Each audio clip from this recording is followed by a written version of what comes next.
Sindvusele bekunene. Sidabethula umlayeto wekuphela kweminyaka lobuya kuhulumende. Sidawuthula ngelulwimi lwesiNgismane. In a few days, the year 2022 will be coming to an end, and we will be welcoming a new year, 2023. While we note the socio-economic challenges that have affected us as a country over the past year, we also look back with a sense of achievement over the many milestones that we attained this year. We can confidently say the good outweigh the bad. Economic performance and outlook. The Eswatini economy showed a strong resurgence in 2021, with an impressive growth of 7.9% compared to a contraction of 1.6% in 2020. However, heightened uncertainty remains for the domestic economy, particularly in the short to medium term, largely emanating from global headwinds. Inflation is expected to rise above 4.4% in the year ending March 22, driven by rising prices of certain basic commodities and services such as fuel, food, transportation, and utilities.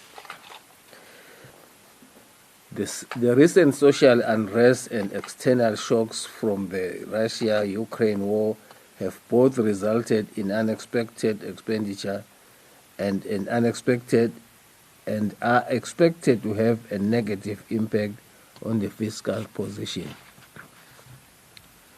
These disruptions have also been experienced in the global supply chain for farm inputs, fuel, which in turn has led to a substantial increase in general prices and stifled our post-COVID-19 economic recovery. Government, however, remains committed to reducing expenditure to a sustainable level that closely aligns with revenue, and we anticipate total expenditure to be slightly lower than the budget in 2023-24. Approximately 300 jobs were created during 2022 from both new and expanding investments, with thousands more in the pipeline. At this point, it is important to acknowledge the role played by His Majesty King Mswati III in investment facilitation, as he has personally visited various countries, including Singapore, the United Arab Emirates, and the United States of America, conducting investment forums on behalf of the country. Some of these investors have responded positively to His Majesty's call. These include International Hair Extensions Manufacturing Company, Lush Hair, which has already set shop at Ngwenya, and EMI Gate Holdings from Abu Dhabi, which has shown keen interest in expanding its footprint into the country. Some investors have shown interest in power generation, especially windmills. We are also grateful to the 10 companies that expanded their operations in the country this year. Eswatini continues with the development of infrastructure to support industrialization through decentralization of factory shells. Recently, government handed over a 23,000 square meter factory shell in Hlangano to be occupied by renowned workwear, Johnson Workwear. The investment will generate approximately 3,000 jobs and 200 during construction. On the trade side, the country has strengthened bilateral trade relations with its international trade partners. This year, Eswatini assumed the chairmanship of the Southern African Customs Union, SACU, automatically taking the lead in SACU trade issues at the technical senior officials, minerals and summit or head of state level. As a means of providing support to existing and new business, government also extends financial support to businesses through the 45 million MSME revolving fund and the informal traders revolving fund, as well as existing schemes such as the small-scale enterprise loan and export credit guarantee scheme. More than 50 million has been disbursed through the MSME revolving fund to date, and approximately 260,000 through the informal traders fund. His Majesty King Mswati III launched a reconstruction fund to compensate businesses that suffered damage to property and stock loss during the social unrest that started in June 2021. To date, government has disbursed approximately 174 million emalangeni. Meanwhile, the Youth Enterprise Revolving Fund continues to provide support to young entrepreneurs. Since January this year, the Youth Fund has approved 67 youth business applications worth over 3.6 million emalangeni and disbursed over 2.6 million to these businesses,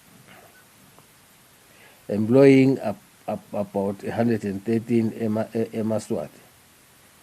It is worth noting that since October this year, the Youth Fund intake is no longer periodical, which means applications can now be submitted throughout the year.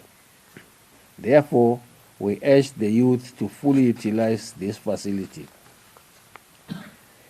Government further disbursed a sum of 19.6 million through the Regional Development Fund, funding 44 projects, of which 12 are income generating and 32 are infrastructural projects, benefiting 3,249 direct beneficiaries and 22,770 indirect beneficiaries, and creating 63 jobs in the meantime. Social security. Government, through the National Disaster Management Agency, has constructed and rehabilitated a total of 1,138 houses for the poor and vulnerable, including the elderly and child-headed households. With the support of the social partners and international friends, in particular the Republic of China on Taiwan and World Vision, government has also provided food assistance to over 143,000 people from 29,000 households this year, as well as 1,000 metric tons of rice to 10,000 participating households, with a total of 47,256 members between June to September 2022. Nearly 70 million has been disbursed under the cash-based transfer project funded by Cash Foundation. Since its inception, 38 million of which has been disbursed during the current financial year. Government also managed to distribute 156 wheelchairs and 96 aluminium elbow crutches, among other items, to people with disabilities this year. And one of the major achievements is the completion of the Mangayane Home for the Physically Challenged and Elderly Persons, which is now ready for operationalization as staff to run the facility has already been recruited. Over and above that, government was able to establish a child protection information management system for automation of child abuse cases in the country, while the National Child Toll-Free Line number 116 is now operational. This line aims to improve the reporting of matters that relate to children in the country.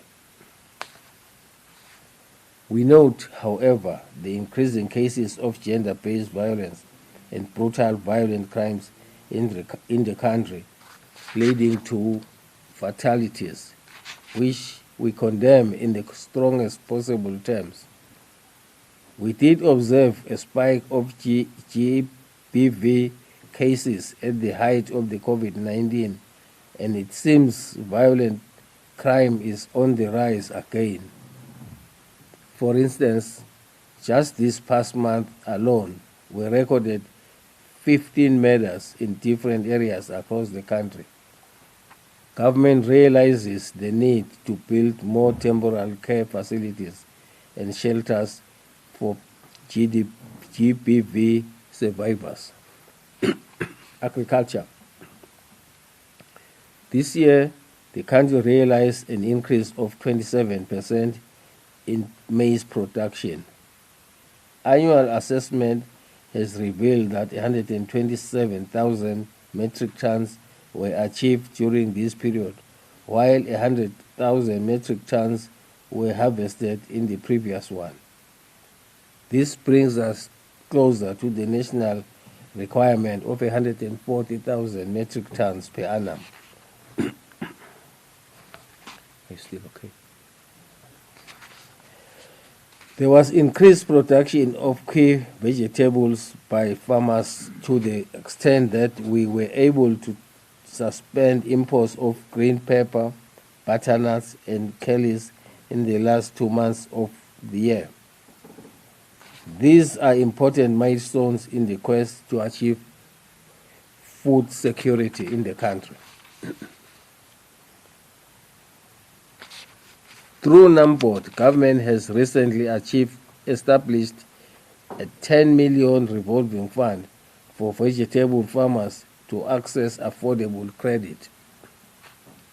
This fund will be administered by the Eswatini Bank and will also draw support from the Small Scale Enterprise Loan Guarantee Scheme at the Central Bank. It comes with preferential credit conditions, including low interest rates and no contribution required from the borrower. Meanwhile, government has continued to promote and support livestock value chains with the aim of increasing production to enhance food security and penetrate markets. This has led to increased production of pork and goat meat, among others. Government supports farmers through the input subsidy program and the tractor hire service. This year, government's contribution share was increased to 65% in order to cushion farmers in the light of escalated prices of farming inputs.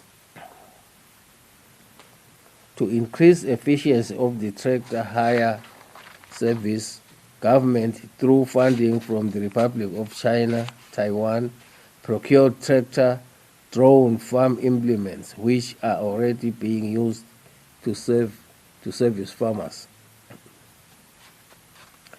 Climate change, however, continues to be a major threat to horticulture industry, as some areas have been repeatedly hit by hailstorm, making it almost impossible to produce crops. Therefore, undercover production is becoming a necessity under the prevailing climate conditions. The country has experienced several violent storms accompanied by heavy rains, which also had a negative impact on production. affecting food security, while also having costly effect on rural housing. The cost of farming inputs, such as fertilizer in particular, has increased tremendously, making it difficult for farming enterprises to remain profitable. As a result, some were forced to abandon production altogether. New infrastructure and maintenance of existing structures. During the year, government continued to roll out hair mitigation plan to respond to emergency and road failures across the country that resulted from extensive rains and cyclone Eloise. However, while road rehabilitation has occurred in many areas, the heavy rains resulting from climate change have affected this endeavor. On a positive note, though, Phase 1 of the pro-based program of 200 kilometers across the country has been completed. Social safety net. To improve the country's social safety net, government, through the Ministry of Home Affairs, implemented a mopping up exercise in the Shiselweni and Lubombo region. This exercise has greatly reduced the queues at the Central Home Affairs Services Center by bringing civil registration services closer to the people. To date, government has registered a total of 10,471 births and enrolled 5,529 IDs through this exercise. Another milestone is the 24-hour operationalization of the Ngwenya border post, which has been a major concern for years and which has further improved ease of doing business in the country. Health services. While drug shortage remains a public concern, which government is working around the clock, some positive can also be reported. Government has continued to contribute significantly to the procurement of ARVs, ensuring that a budget is ring-fenced for these drugs at a cost of 274 million per annum. This figure excludes the cost of treatment for opportunistic infections, as well as contributions made by development partners to the program. The ART program has led to an uninterrupted supply of ARVs over the past 5 years.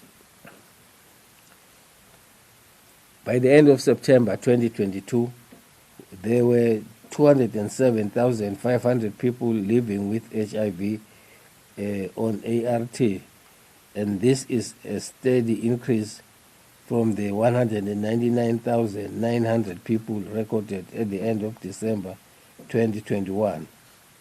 Out of these, 96.2% were virally suppressed, showing that people are taking their medication and are responding well to treatment.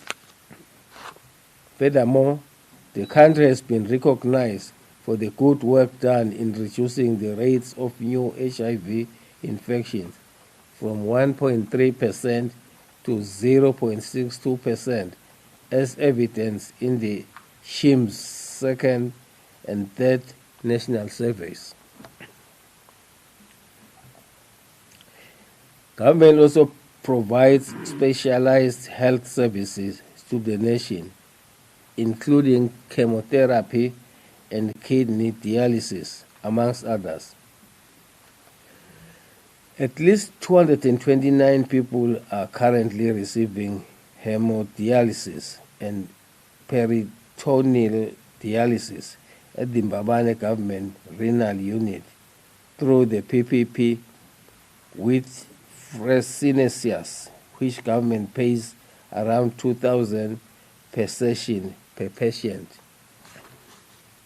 2 other health facilities are providing hemodialysis through the government funding, and these are RFM, which currently has 32 patients on hemodialysis, and Tlatikulu Government Hospital, which has 48 patients. Education. The education sector has once again suffered due to social tensions in the country, with exams having to be shifted. This has been a very detrimental to the children whose right to education is being infringed upon as a result of issues that do not concern them at all. Government has, however, continued to introduce programs that will enhance education in the country. Government has managed to grant waivers for the recruitment and creation of permanent positions for teachers. This is an ongoing program that aims at ultimately reducing the number of teachers recruited on a temporal basis. We have continued with the staggered approach in the rolling out of the grade 0 in public primary schools. To this end, we have rolled out 80 more grade 0 classes, 20 per region, and that has resulted in a cumulative total of 1,420 grade 0 classes in the country as a whole. Government has also approved the review of the free primary education grant. This is a process that is underway, and after the calculations have been finalized, it will be implemented in stages starting in the next academic year. Information communication technologies.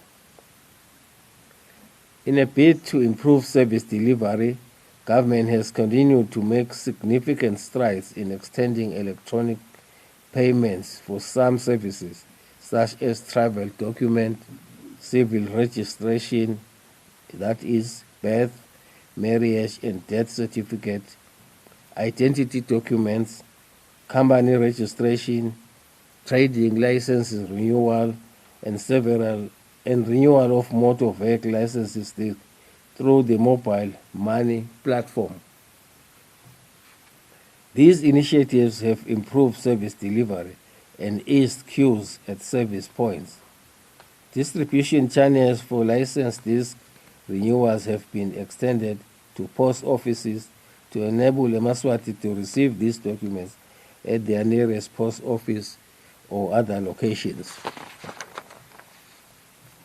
Cognizant of the high cost of access to broadband, government, through the Eswatini Communications Commission, has reviewed and reduced the cost of connectivity to operators and internet service providers, ISPs, by 20%, and provisioning of the internet service to all operators and ISPs was reduced by 25%. This exercise will increase data affordability and accessibility to consumers. Government has also extended wireless network coverage to remote government service centers in 20 government departments in different parts of the kingdom.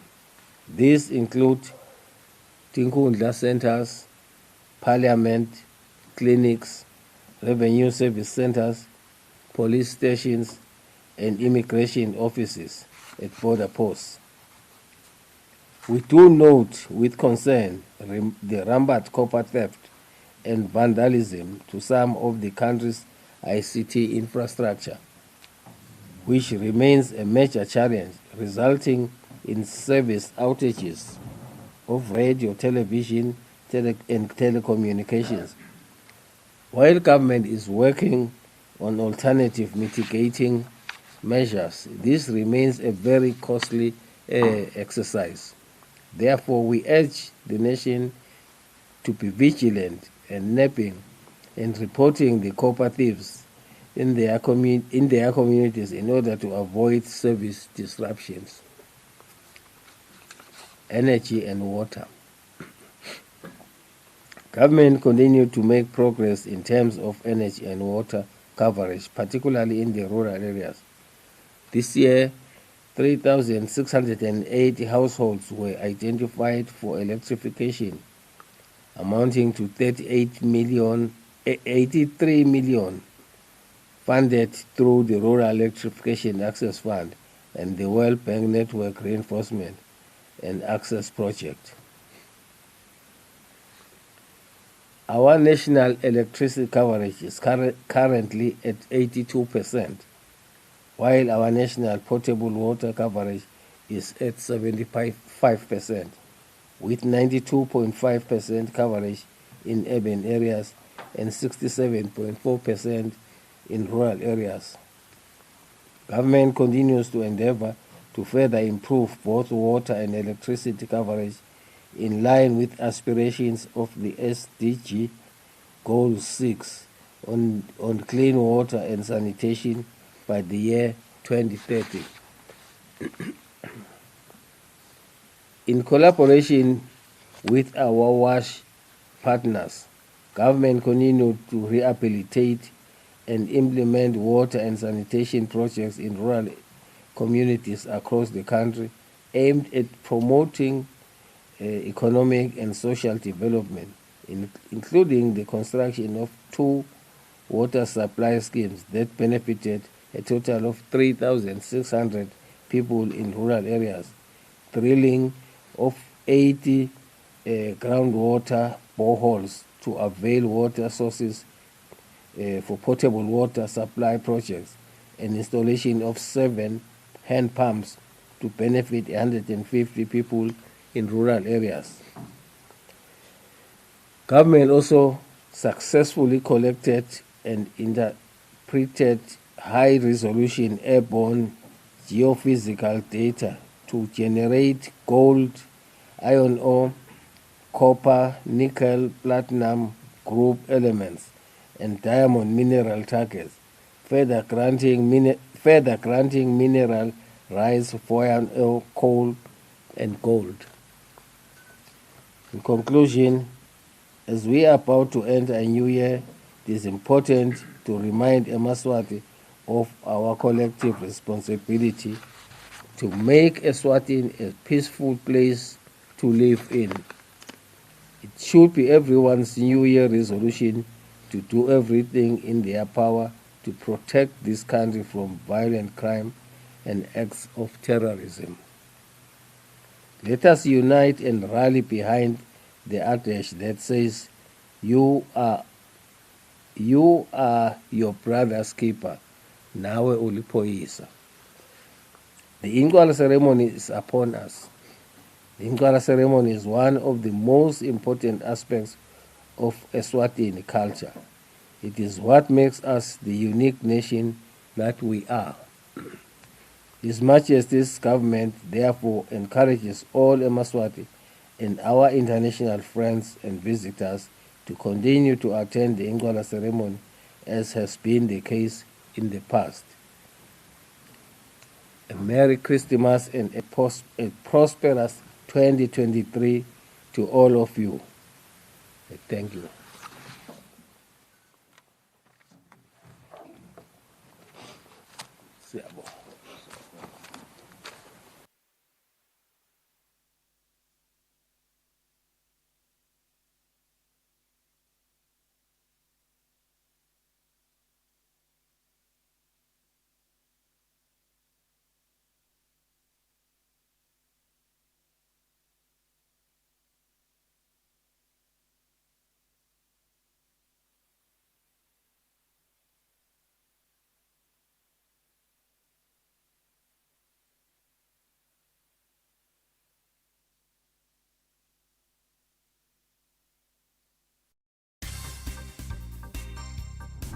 Sikhulumile bahlonishwa.